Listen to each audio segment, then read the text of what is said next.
Hello दोस्तों, आपके अपने यूट्यूब चैनल यूपीएससी नेट में स्वागत है। और आज हम बात करने वाले हैं एनसीईआरटी का तांडव की 6वीं सीरीज की बात करेंगे, जो हमारे क्लास 6 के क्लास चैप्टर की बात करेंगे। और हमारी जो किस सब्जेक्ट की चल रही है, तो ज्योग्राफी की चल रही है। रखिएगा, ज्योग्राफी की, भूगोल की यहाँ पे हम एनसीईआरटी की बात करें, और भूगोल में भी क्लास 6 की। और क्लास 6 में किस चैप्टर की, तो क्लास 6वें चैप्टर की 6 चैप्टर की बात कर रहे हैं।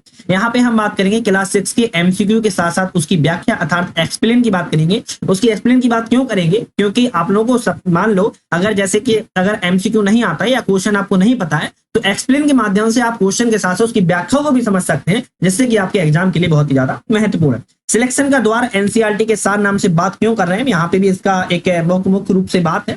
और एनसीईआरटी का तांडव इसका नाम क्यों रखा गया, यहाँ पे अगर उसकी बात किया है, उसका भी पीछे एक बहुत बड़ा रीजन है।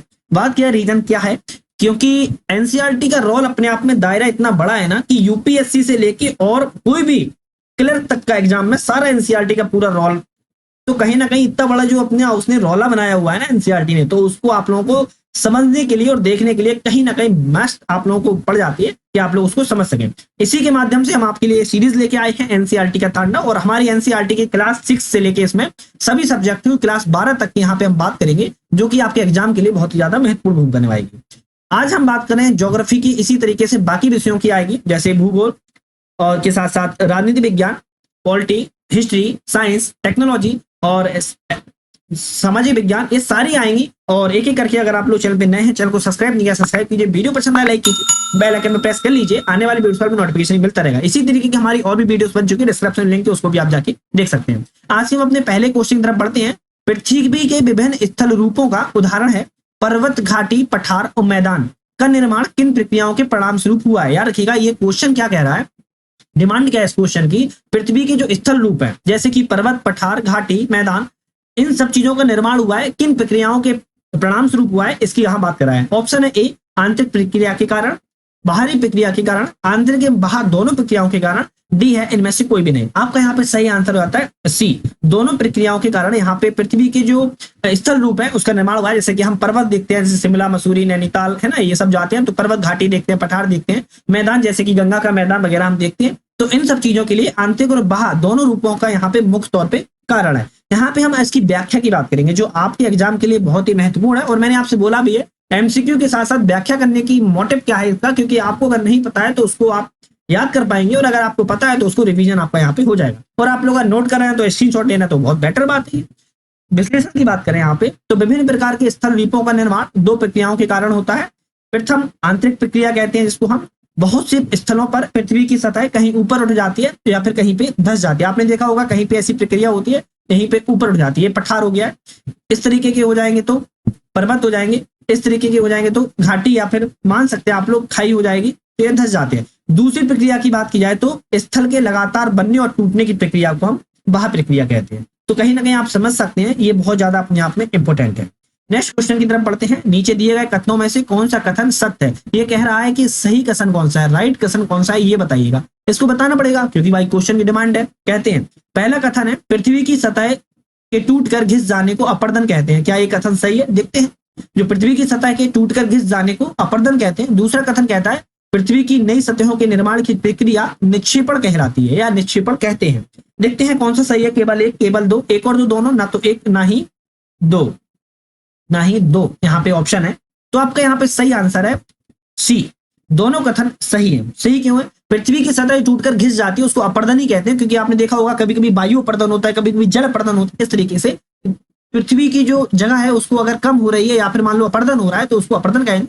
और पृथ्वी की सतहों के निर्माण की प्रक्रिया को निक्षेपण कहते हैं। व्याख्या के माध्यम से थोड़ा और समझ लेते हैं, जो कि आपके एग्जाम के लिए भी इंपॉर्टेंट है। पृथ्वी की सतह टूटकर घिस जाने को हम अपर्दन कहते हैं। अपर्दन की क्रिया के द्वारा सतह नीची हो जाती है। याद रखिएगा, मैंने आपसे बोला घिस जाती है, अर्थात हवा के द्वारा, वायु के द्वारा, जल के द्वारा, किसी भी तरीके से सतह अगर नीची हो रही है तो उसको अपर्दन कहते हैं। तथा निक्षेपण की प्रक्रिया के दौरान इनका फिर से निर्माण हो जाता है। याद रखिएगा, मान लो अगर कहीं भी जगह फिर से बन गई है या फिर कोई गड्ढा था भर गया तो वहां पे निक्षेपण हुआ है। ये दोनों प्रक्रियाएं बहते हुए जल, वायु या बर्फ के द्वारा भी हो सकती हैं। साथ ही स्थलाकृति निर्माण की बाह्य प्रक्रिया के अंतर्गत आती है। याद रखिएगा, जो निर्माण की प्रक्रिया है ये बाह्य प्रक्रिया के अंतर इसको देखा जाता है। मैंने आपको पहले बताया वायु, जल, हवा किसी भी तरीके से हो सकता है। आज के हमारे तीसरे क्वेश्चन की बात करते हैं। विश्व की सबसे पुरानी पर्वत श्रृंखला कौन सी है। ये बोल रहा है कि दुनिया में अर्थात विश्व में जो सबसे पुरानी पर्वत श्रृंखला है, ओल्डेस्ट, सबसे पुरानी, ओल्ड इज गोल्ड है ना, हाँ, प्यार भी ओल्ड इज गोल्ड होता है। तो इसी तरीके से जो पर्वत, पुरानी पर्वत श्रृंखला है वो कौन सी है? अरावली पर्वत, यूराल पर्वत, रॉकी पर्वत या अल्पेशियन पर्वत। सही ऑप्शन वैसे उम्मीद है मुझे आप लोगों को पता होगा, नहीं है तो आप लोग याद कर लीजिए अरावली पर्वत, जो कि राजस्थान में पड़ता है वैसे मुख्य तौर पर, लेकिन इसका मुख्य विस्तार गुजरात से लेके आप बोल सकते हैं दिल्ली तक जाता है। तो अरावली पर्वत विश्व की सबसे पुरानी पर्वत श्रृंखलाओं में इसको जाना जाता है और है भी। ठीक है, आज के समय में यह अपर्दन के कारण कई छटपुट तरीके से देखने को मिलती है। अगर बात करें भारत की अरावली पर्वत श्रृंखला विश्व की सबसे पुरानी बलित पर्वत श्रृंखला, याद रखिएगा अगर क्वेश्चन ये आए इसको याद रखिएगा, बलित पर्वत श्रृंखला है सबसे पुरानी। अपर्दन की प्रक्रिया के कारण यह श्रृंखला घिस गई है, याद रखिएगा मैंने पहले ही आपसे बोला है अपर्दन की प्रक्रिया के कारण ये घिस चुकी है, मतलब कि नीची हो गई है। उत्तरी अमेरिका के अल्पेशियन तथा रूस के यूराल पर्वत गोलाकार दिखाई देते हैं, याद रखिएगा ये दोनों पर्वत है, अल्पेशियन पर्वत अमेरिका का और रूस का यूराल पर्वत, ये गोलाकार तरीके से दिखाई देते हैं।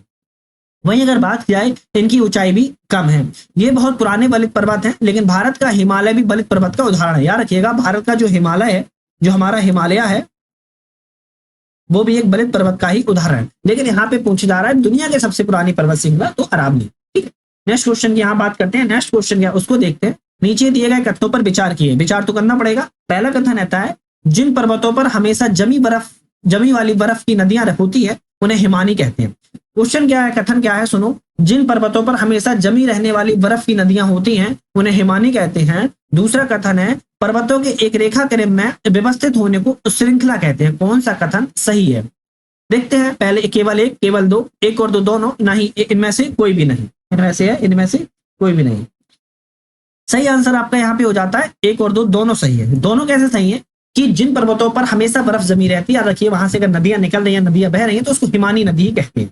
पर्वतों के रेखा क्रम में किसी अगर पर्वत का एक रेखा क्रम में मान लो, जैसे ये मान लो एक पर्वत हो गया, फिर यहाँ से दूसरा पर्वत स्टार्ट हो गया, फिर मान लो यहीं इसके आगे तीसरा पर्वत स्टार्ट हो गया, तो इसी तरीके की श्रृंखला कहते हैं। क्या कहते हैं? श्रृंखला कहते हैं। भारत में कई 2-3 श्रृंखलाएं पाई जाती हैं, बहुत ही महत्वपूर्ण है।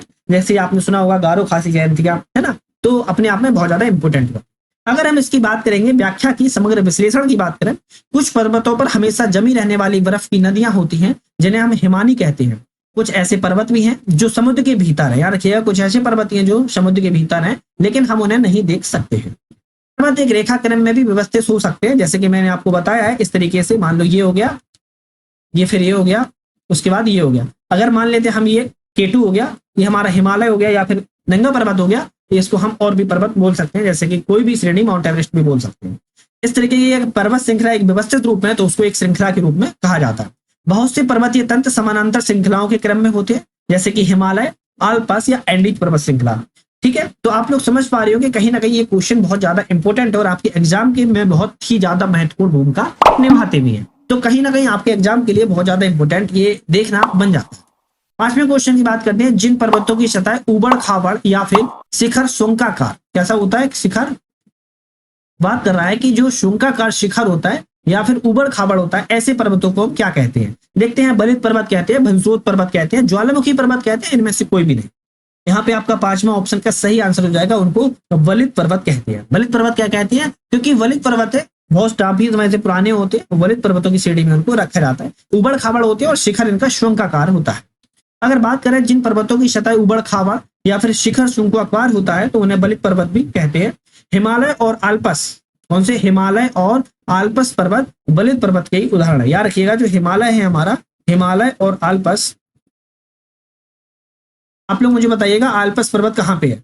आल्प्स पर्वत किस एशिया में पड़ता है, किस महाद्वीप में पड़ता है? आप मुझे बताइएगा, कमेंट में बताओ आप मुझे कि आल्प्स पर्वत किस महाद्वीप में पड़ता है। ठीक है, आप मुझे कमेंट में बताओ। जी, हिमालय तो पता होगा आप लोगों को, आल्प्स बताओ। तो समझ सकते हैं आप लोग हिमालय और आल्प्स पर्वत जो है वो बलित पर्वत के उदाहरण है। सेशन के छठवें क्वेश्चन की बात करते हैं। उम्मीद है अगर आप लोग चैनल पे नए थे, चैनल को सब्सक्राइब किया होगा, वीडियो पसंद आ रही हो तो लाइक भी किया होगा, बेल आइकन प्रेस कर लिया होगा। इसी तरीके की वीडियो आप लोग देख रहे होंगे, देखना पसंद करते भी होंगे एग्जाम के पास होने के लिए, और जो भी वीडियो बन चुके हैं डिस्क्रिप्शन में लिंक है, उसको भी आप लोग जाके देखने की कोशिश कर रहे होंगे। बात करें मोनाकी पर्वत किस महासागर में स्थित है, ये बात कर रहा है कि जो मोनाकी पर्वत है किस महासागर में अवस्थित है। अटलांटिक महासागर, प्रशांत महासागर, हिंद महासागर या दक्षिण महासागर। सही ऑप्शन यहाँ पे आपका हो जाता है, यहाँ पे प्रशांत महासागर में जो मोनाकी पर्वत है स्थित है। अब इसकी व्याख्या की बात करते हैं जो आपके लिए महत्वपूर्ण है। अगर व्याख्या को देखें, प्रशांत महासागर में स्थित मोनाकी पर्वत हवाई द्वीप, यहाँ पे हवाई द्वीप पर है। द्वीप सागर की सतह से नीचे स्थित है। इसकी ऊंचाई की अगर बात की जाए तो 10,205 मीटर है। कितना है? 10,205 मीटर है, जो कि एवरेस्ट शिखर से भी अधिक है। कितना है? एवरेस्ट से भी ऊंची है, क्योंकि एवरेस्ट की ऊंचाई कितनी है? 8,848 मीटर है, और इसकी कितनी दिखा रही है? प्रशांत महासागर मौनी पर्वत की 10,205। लेकिन कहाँ है पे ये महासागर की सतह के नीचे है, याद रखिएगा। ठीक है, तो ये महासागर में स्थित है, तो कहीं ना कहीं ये भी कभी एग्जाम में पूछा जा सकता है। नेक्स्ट क्वेश्चन की बात करते हैं, विश्व का सबसे ऊंचा पठार कौन सा है? बात कर रहा है कि जो विश्व का सबसे ऊंचा पठार है वो कौन सा है। पठार इस तरीके के होते हैं, ठीक है, आप लोग समझ पा रहे हो, ये पठार है ना। तो पठार विश्व का सबसे ऊंचा कौन सा है? दक्कन का पठार, केन्या का पठार, युगांडा का पठार या तिब्बत का पठार। सही आंसर वैसे आप लोगों को मुझे उम्मीद है पता होगा, नहीं है तो याद रखिएगा, तिब्बत का पठार है। कौन सा है? विश्व का सबसे ऊंचे पठार की बात की जाए तो तिब्बत का पठार श्रेणी में आता है, तिब्बत का पठार। इसकी हम अब व्याख्या की बात करेंगे। व्याख्या क्यों इंपोर्टेंट हो जाती है? क्योंकि जैसे मान लो कि कोई भी उसमें टर्म्स ऐसा होता है जो आप लोगों को पता नहीं होता है, तो आप लोग उसको समझ सकते हैं।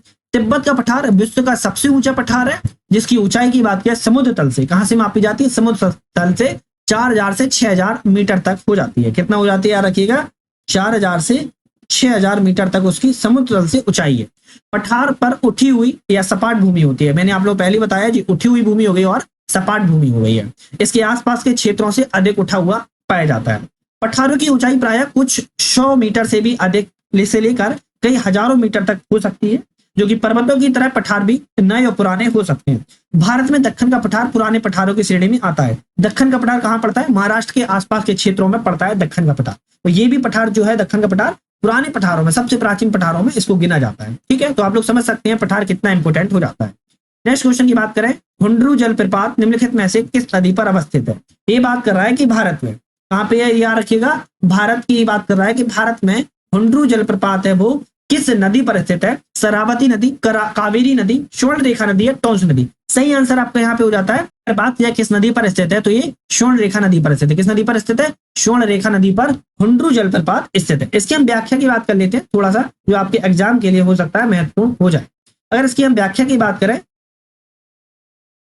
तो पठारी क्षेत्रों में जलप्रपात होते हैं। कहाँ पे होते हैं? पठार, जहां पे पठार होते हैं वहां पे जलप्रपात पाए जाते हैं। ऐसा अक्सर नहीं होता है, लेकिन पठारी क्षेत्रों में अक्सर जलप्रपात होते हैं, क्योंकि यहाँ नदियां ऊंचाई से गिरती है। याद रखिएगा, जैसे मान लो ये एक मिनट में आप लोग बताता हूँ। जैसे मान लो ये हमारा पठार हो गया है, ठीक है। अब मान लो यहाँ से अगर कोई भी नदी फ्लो बना के गिर रही है, तो यहाँ पे जब नदी गिरेगी ना, तो ये एक तरीके से झील की तरह या झरने की तरह या जलप्रपात की तरह गिरेगी। तो याद रखिएगा, जिसके नीचे हम लोग मनोरंजन के लिए नहाते भी हैं, जाते भी हैं, टूरिज्म बढ़ता है। तो इसी तरीके से पठारी जो क्षेत्र होता है वहां पे जलप्रपात होती है, क्योंकि नदियां वहां से ऊंचाई से गिरती हैं। छोटा नागपुर पठार के स्वर्ण रेखा नदी पर स्थित है। छोटा नागपुर पठार के स्वर्ण रेखा नदी पर स्थित हुंड्रू जलप्रपात स्थित है। झारखंड का सबसे प्रसिद्ध जलप्रपात भी है। यह जलप्रपात की बात किया है तो 320 मीटर की ऊंचाई से गिरता है। कितना मीटर से गिरता है?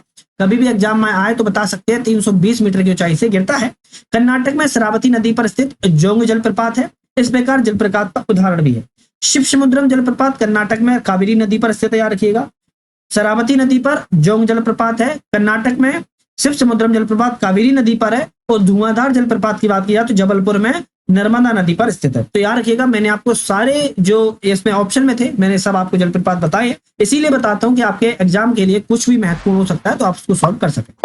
9वें क्वेश्चन की बात करते हैं। मैदानों के संदर्भ में क्वेश्चन है, कथनों पर विचार कीजिए। विचार करते हैं। पहला कथन है, अधिकांश मैदान मुख्यतः नदियों तथा उसकी सहायक नदियों के कारण बने हैं। इसका पहला कथन बोल रहा है कि जो अधिकांश मैदान बने हैं नदियों तथा उनकी सहायक नदियों के कारण बने हैं। दूसरा कथन कहता है कि मैदान विश्व में सबसे अधिक जनसंख्या वाले भाग होते हैं। इनमें से कौन सा कथन सही है? देखते हैं, केवल एक, केवल दो, एक और दो दोनों, ना ही एक ना ही दो। सही आंसर आपका यहाँ पे हो जाता है, दोनों कथन सही है। क्योंकि जो मैदान बनते हैं, नदियां जो अपने साथ जो भारी मात्रा में अवसाद लाती है, उसी कारण मैदान बनते हैं। उसकी सहायक नदियां उसमें बड़ी भूमिका में निर्माण करती हैं। मैदान होते हैं वहां पे सबसे अधिक जनसंख्या क्यों रहती है? क्योंकि वहां पे कृषि की जो उपज होती है वो सबसे अच्छी पाई जाती है। इसी कारण वहां पे जनसंख्या का जो घनत्व रहता है सबसे अधिक रहता है। यहाँ पे व्याख्या की बात करें तो मैदान समतल भूमि के बहुत बड़े भाग पर होते हैं। सामान्यतः अधिकांश मैदान मुख्यतः नदियों और उसकी सहायक नदियों के द्वारा बने हैं।